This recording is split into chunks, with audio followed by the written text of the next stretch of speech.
juda ham zo'r ekan lekin. Xo'sh azizlar, bugun sizlar bilan biz 3 etajdan iborat bo'lgan suvda joylashgan villamiz obzorini qilamiz. 350 metr kvadrat va ishonamanki bu sizlarni lol qoldiradi.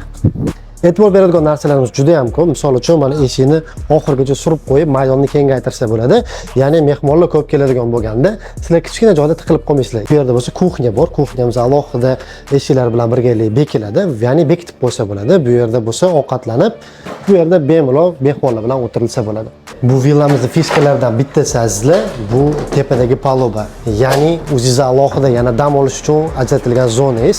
Ko'rsanglar bo'ladi, alohida yumshoq mebellar bor va eslatib o'taman, ko'rsatib o'tilgan hamma mebellar Bentley tomonidan topshiriladi. Ya'ni Bentleyning katalogidan o'zingizga yoqqan modellarni tanlab olishingiz mumkin.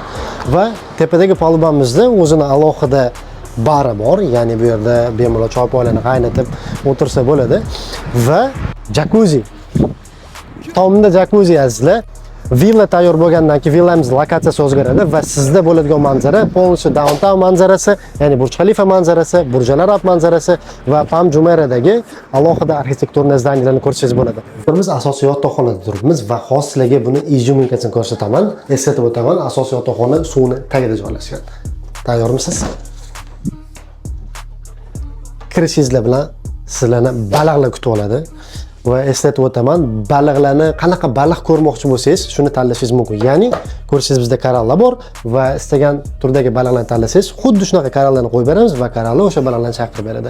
Ikkinchi yotoqxonani ko'ramiz sizlar bilan, bemalol kirsanglar bo'ladi. Ikkinchi yotoqxonamizda o'zini garderobnilari bilan va pardoz uchun alohida joy va bu ko'rib turgan divaninglar kravatga o'zgaradi, ya'ni bemalol kechki payt uxlansa bo'ladi. Va eng zo'r tarafi, bu yerda ham baliqlar bor va bu yerda faqat mayda baliqlar bor. Kamerada ko'rinadimi, ko'rinmaydimi bilmadim, lekin mayda baliqlar suzib yurishibdi.